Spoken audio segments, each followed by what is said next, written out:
If your life was a movie and it started now, forget about whatever financial disasters you've had, personal failures, relationship failures. What would the hero of your life's movie do right now? Do that. Do those things. We define ourselves far too often by our past failures. We look at our past and we say, well, that's me. That's not you. You are this person right now. You're the person who's learned from those failures, and you can choose to be the hero of your own movie right now. Write down your goals. Write down things you want to improve. Write down things you won't tolerate from yourself. Write down things that you've done in the past that you never want to see yourself do again. And go forth from here as the hero of your own movie. Build momentum. Build confidence and momentum with each good decision that you make from here on out. You can do it. Anyone can do it. We live in unique times. We live in one of the rarest times in human history where you can choose almost all of the input that comes your way. Whether it's the movies that you watch, the books you read, the podcasts you listen to, you can choose to be inspired. Do that. Do that and be the hero of your own movie. It's good to treat other people the way you would like to be treated yourself. It's like a golden rule, and there's a reason for it. And that reason is that we're connected in some strange way that we don't totally understand. And unless you are good to other people around you, unless you're kind and friendly and warm and loving, you're not going to enjoy this life. You're just not. You're going to be problems everywhere you go. You're going to have problems everywhere you go. You got to figure out a way to enjoy this life. It's not because of Jesus. It's not because of Moses. It's not because of anybody that may or may not have ever existed. It's because that's how you fit in better in the world. That's how you stay positive.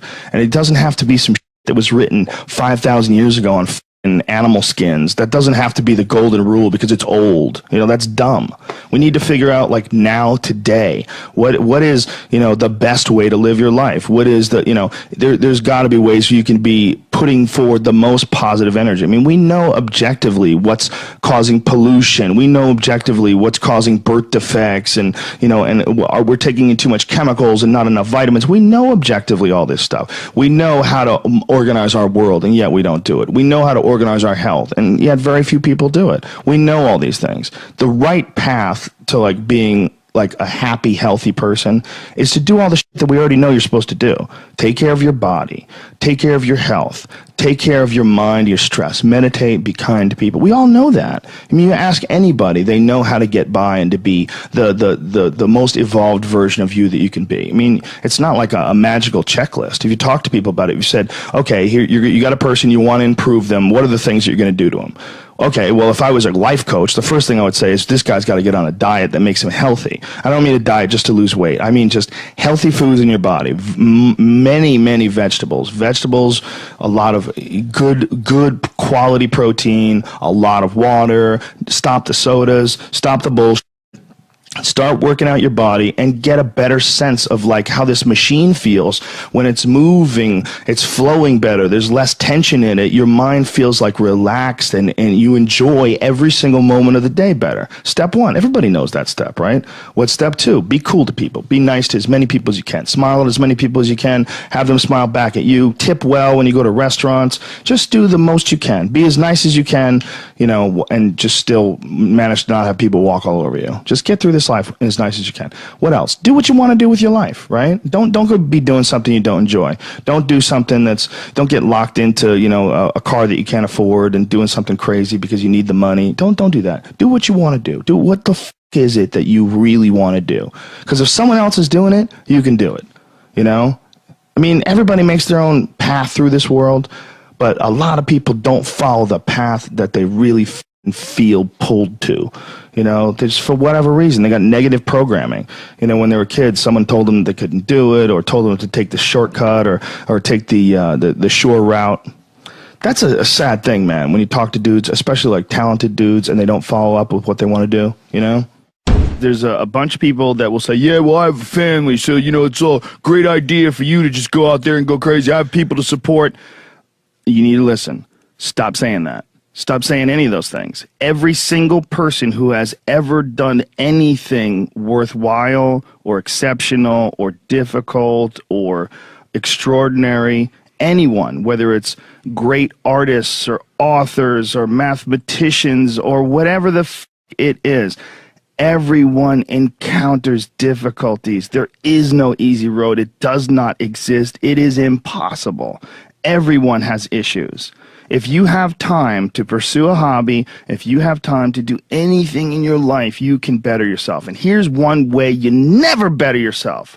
When you come up with excuses for why other people are successful and you're not. That is dangerous. When you give yourself an escape, yeah, well, that's easy for you to say, you know, you do this, you do, and trust me, everybody has a hard road. I wanted to jump out a window several times during my young life. I wanted to jump in front of a train and just end it because it's too much pressure. Not really, but you know what I'm saying, theoretically. We all go through hard times. We all go through depression. We all go through doubt and moments in your life where it's really difficult and you're trying to figure out what the your path is going to be. It's hard as shit. But Stefan and I were talking about this before the podcast starts, that is what makes you a person. And those difficult moments are what build your character. Show me a great man who's the son of a great man. You know, that's what we're saying. These kids that are born billionaires, you're never going to be a self-made person. You have a backup trust for your backup trust for your trust, and you're man. I'm fascinated by martial arts. I'm fascinated by comedy. I'm fascinated by many, many different things. I don't understand when people say they're bored. Because if I had the time to live 100 lives, I'd be speaking different languages. I'd be living in different countries. I would try a number of different careers, because I think there's a lot of unbelievably fascinating, puzzling, complex things that you could study in this world. That's just me and my personality, but that's a personality also that I've cultivated over years of challenges. Were you like that as a kid too? Well, I was involved in martial arts very early, and I think that is one of the things that motivated me to explore difficult tasks, because through difficult tasks you learn an incredible amount about yourself, and you through the fire of competition you get to understand motivation, you get to understand the resistance that you have inside your mind to doing hard work, you get to understand the rewards of discipline. Like, you don't truly appreciate relaxation unless you've worked hard, and that is the yin and the yang of life. And I've said this to the point of people getting sick of it, but one of the worst decisions a man can make, I can only speak for men, obviously, is to be comfortable. I don't think you should try to be comfortable. I think what you should try to do is try to earn comfort. And if you can get a day off where you've worked hard and you've accomplished goals, that day off will be so sweet. When I work hard and I sit in front of the TV, I enjoy the shit out of it. I put my feet up, I have a nice drink, you know, I enjoy my free time. Chairs that nids your back or something like that? I do have one of those. Do you really? Those are great. They're great, right? Yeah. I don't use it that much though, honestly. I'm more of a workaholic than I should be, probably. If the balance was, I probably should relax more than I do, but I never feel like I earned it. But that's part of the reason why when I do feel like I earned it, I can enjoy it. It's because I am more connected to the idea that I need to accomplish things, and it's not like for anybody else's benefit other than my own, or anybody else's approval other than my own.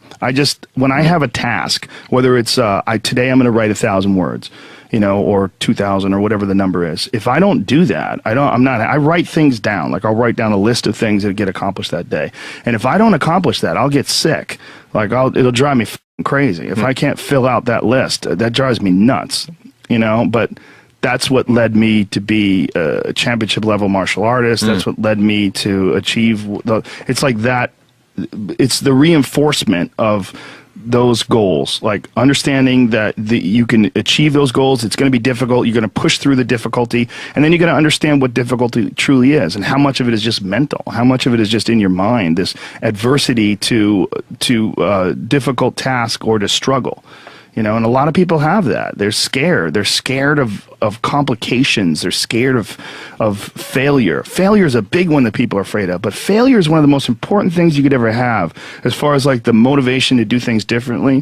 One of the reasons why I think that I'm good at friendships and relationships is because I've failed at them in the past. One of the things that I'm good at comedy is because I bombed on stage. One of the reasons why I'm good at work is because I've been a shit worker in the past, and I know the feeling of failure, the feeling of shame, of being like a weak non-motivated, lazy person. That's a weak feeling. It's you don't respect yourself. And I have this phrase that I use all the time to people to try to motivate people. I say that be the hero in your own movie. Pretend that if your life was a movie and your life started now, what would the hero do? What would the person that you respect do? What would the person that you admire, a person that inspires you, what would they do? Well, do that and if you do that, you slowly build momentum. You today I did what I wanted to do. Today I started a class in yoga. I did this. I did all these things that I was saying I wasn't going to do, and now I feel momentum. And momentum is a very important point in people's lives. That's why some folks don't like to take days off, because they feel like they're losing momentum and they sort of have to restart the wheel up again after a vacation. And there's a lot of folks that live life on a cushy cloud of marshmallows and bullshit, and then one day something goes wrong. And I mean, that's why spoiled kids are so sad. Like a spoiled young boy is one of the saddest things ever. A young boy that becomes a man and can't take care of himself, and his dad has to keep on rescuing him. His dad has to keep on bailing him out of situations and giving him money. I've met guys like that, and that is a crippling affliction when they don't have the character themselves to be able to get by in life. They constantly need someone to help them and bail them out. Even as a grown man, I've met guys in their 40s that still need help from their parents. I'm like, what the f, man? You're never going to get it right, because somewhere along the line they didn't face enough of the adversity to realize that there's sometimes you just got to get up and get shit done.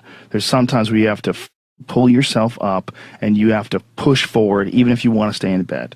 And if you don't do that and you just keep calling on your daddy and your daddy keeps rescuing you, you never develop those tools. You never develop that ability to recognize what you're doing wrong with your life. Because you're soft, you got a cushiony, you got a safety net for your safety net. If you had a kid, obviously you do have a kid, but say if you had like a 20-year-old and he's just a doper, where he wake and bakes and doesn't get anything done, he's just always like hanging out with his friends and playing video games, and he's just a loser. Yeah. I wish there was a way you could show someone like that, like, I know that you're getting some comfort and satisfaction out of just laying around, doing nothing, eating, getting fat, but your life would feel better and richer if you had a goal, you chase that goal, you accomplish some things, and you would get this boost of confidence, you'd get this boost of self-esteem, like whatever it is that you're into doing. Maybe you're into drawing comic books, maybe you're into making pottery or sculptures, but find whatever the f that is and pursue that instead of doing nothing. Like the people that are doing nothing, those are the real people. I mean, look, doing something might be as simple as like that Alex Honnold guy.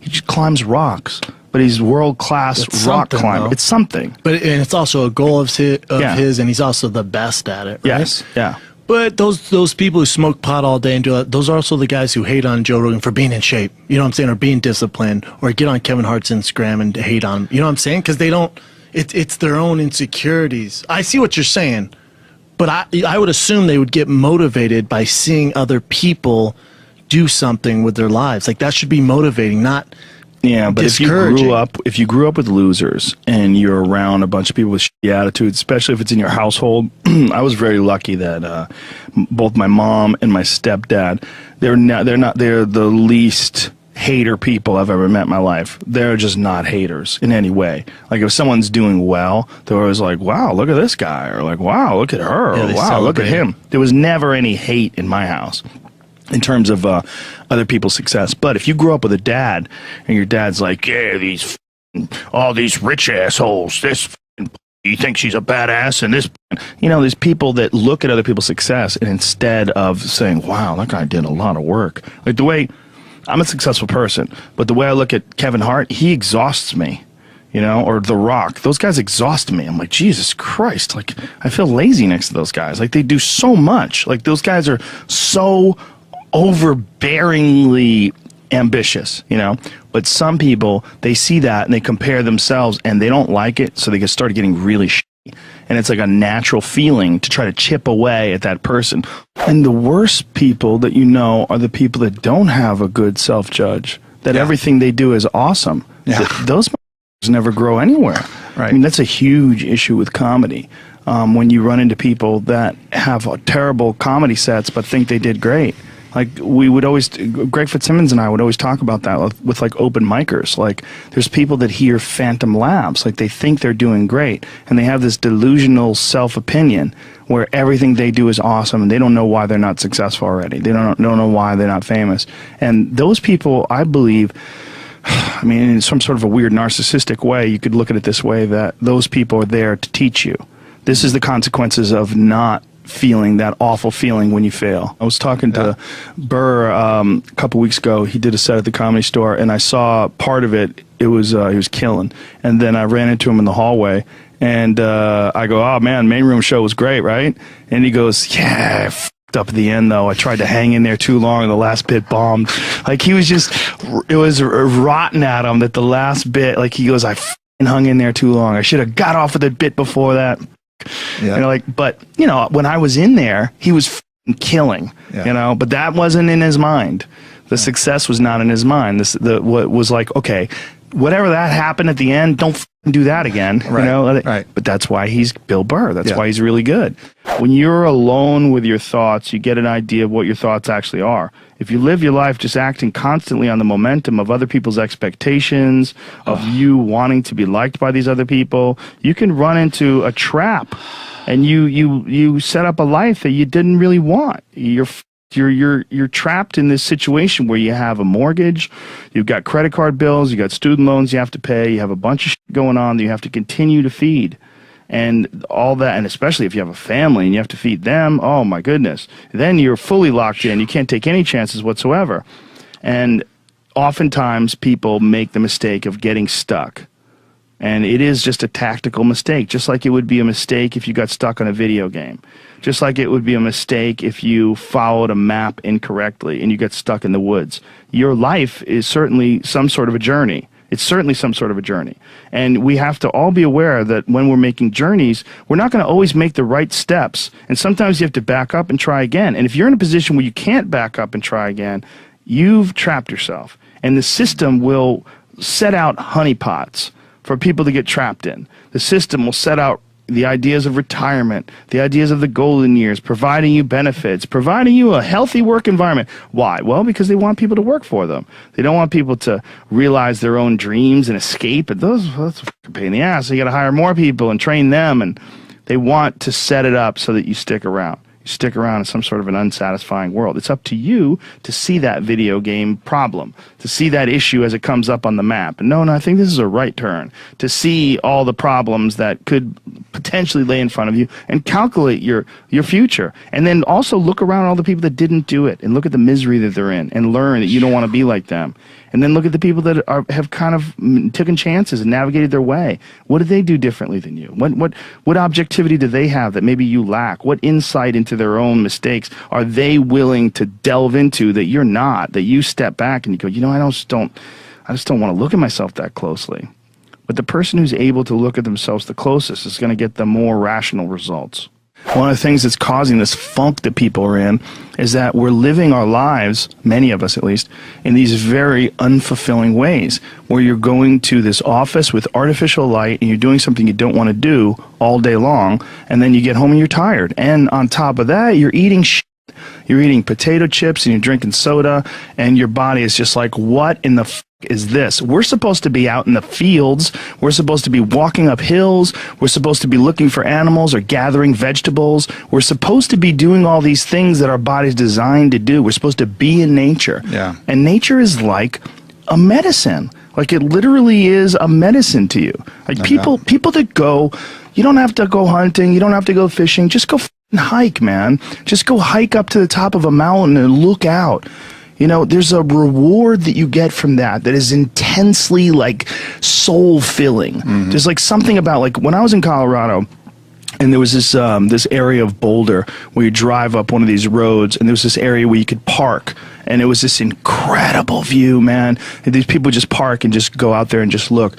But you get there and you park and you go, because you would see, you're literally seeing the Continental Divide. These snow-capped mountains in July. Yeah. In July, it's covered with snow because those mountains don't give a perspective. One thing that we're an animal, but we're also the next stage of animals where we're aware of who we are and we contemplate our existence. And when you contemplate your existence and you're an intelligent life form, you should always be seeking to improve.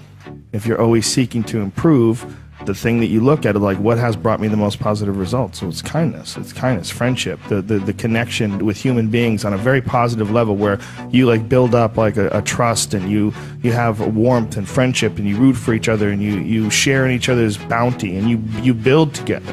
You know, that we all know inherently in our heads that kindness is like one of the best gifts you can bestow another human being, whether it's giving them food when they don't have any, or helping them out, or hooking them up, or doing something to help them, or being around them and complimenting them, whatever the fuck it is. We know that inherently that feels great, and we know it. We know that that's the next. We have to figure out how to use our resources together so that we can be like that all the time. I think it's always about doing what you actually want to be doing with your life, as far as if you have an inner creative expression to get out. And there's a lot of people that always wanted to be singers, and they just, for whatever reason, never pursued it. Yeah. So they just sing around their house, and they always wonder what could have been if they just tried to be a singer. That's one form of, that could bum you out. That's one form of a roadblock in your life. The depressed feeling that you didn't try, to reach your potential. You didn't go after what is intriguing to you. Like, we all have almost like a beacon that pulls us in a certain direction. For some people it's nursing, for some people it's construction and architecture. Being a parent for some people. For us it was stand-up. Yeah. You know, it's really simple. Yeah. And it's like, there's something, the happiness that's involved in pursuing your inherent desires is unavoidable. I mean, it's not. It's unappreciated. It's underappreciated. People think, well, all you have to do is find a career. yes, all you have to do is find a career. But I guarantee you there's one out there that you really, really want to do.